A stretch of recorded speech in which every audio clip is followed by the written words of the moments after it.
The evening sun was dipping low over the quiet neighborhood when Officer James was wrapping up what he thought would be an uneventful shift.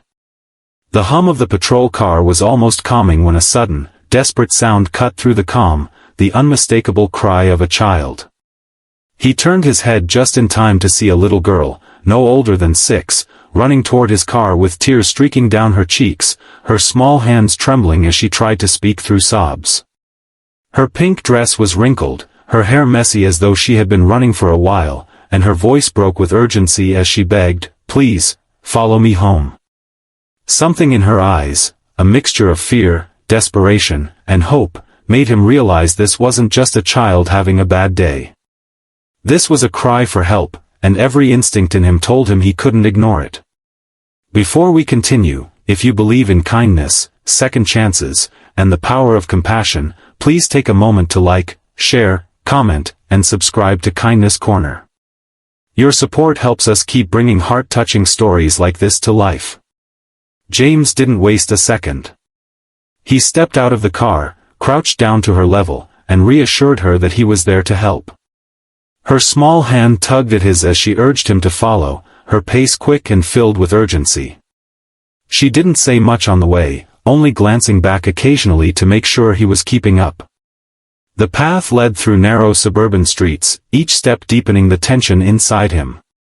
The closer they got, the more he noticed subtle signs that something wasn't right. The houses here were older, some with paint peeling from the walls, and there was a heavy silence in the air, broken only by the hurried footsteps of the little girl. When they reached the house, his heart sank. It was small, with an overgrown yard, the front door slightly ajar, and no signs of movement. The girl pointed toward the inside, her voice trembling as she whispered that her mommy was inside and wouldn't wake up. James' chest tightened as he gently stepped in. The dim light revealed a living room that bore the marks of struggle, empty food containers, scattered bills, and a faint smell of stale air. Following the girl's lead, he entered a small bedroom where he found a young woman, barely in her 20s, lying motionless on the bed. James quickly checked her pulse. She was alive but weak, her breathing shallow. It didn't take long for him to realize she wasn't just sleeping, she was in serious need of medical help. While calling for an ambulance, he kept talking to the little girl, asking gentle questions to keep her calm. Her name was Emily. Through quiet sobs, she explained that her mommy had been sick for days, that she had tried to make her soup but couldn't reach the stove, and that she'd been scared to leave her side until she realized she needed help. That's when she ran out and saw the police car. The paramedics arrived quickly and took the young woman to the hospital. Emily clung to James' uniform, refusing to let go as fear gripped her heart. James reassured her that he would stay by her side until her mother was safe. He drove Emily to the hospital, holding her small hand as they walked into the waiting area. The hours were long, the sterile smell of the hospital heavy in the air, but James never left. Eventually, a doctor came out with an update. Emily's mother, Sarah, had collapsed due to severe exhaustion, dehydration, and untreated pneumonia. She had been pushing herself too hard, working multiple jobs and skipping her own health to care for her daughter. As James listened, he couldn't shake the image of the small, cluttered home and the stack of unpaid bills. It was clear that Sarah had been struggling quietly for a long time, too proud or too afraid to ask for help. Emily sat quietly, hugging her knees, glancing up at every passing nurse as if hoping one of them would bring news of her mother.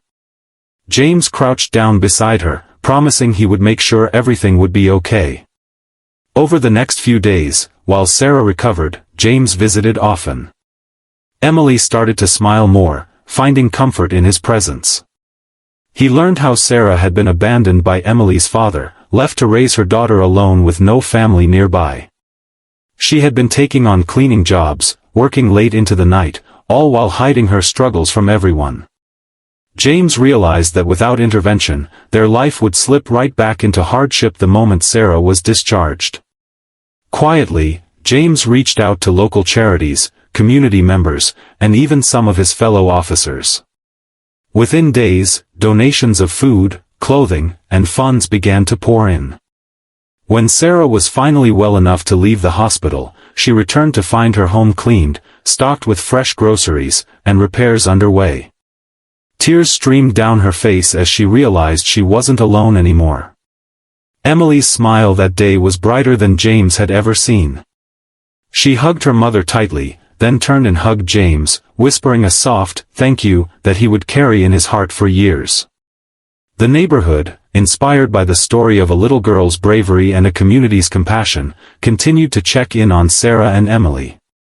Sarah began working fewer hours at a stable job that allowed her more time with Emily, and the bond between them grew even stronger. As James stood outside their home one evening, watching Emily play in the yard while Sarah chatted with neighbors, he realized this wasn't just about one rescue. It was about hope, about how even the smallest voices, like Emily's plea that day, could lead to life-changing kindness. If this story touched your heart, please like, share, and subscribe to Kindness Corner. It helps us keep sharing these powerful reminders that kindness still exists in the world.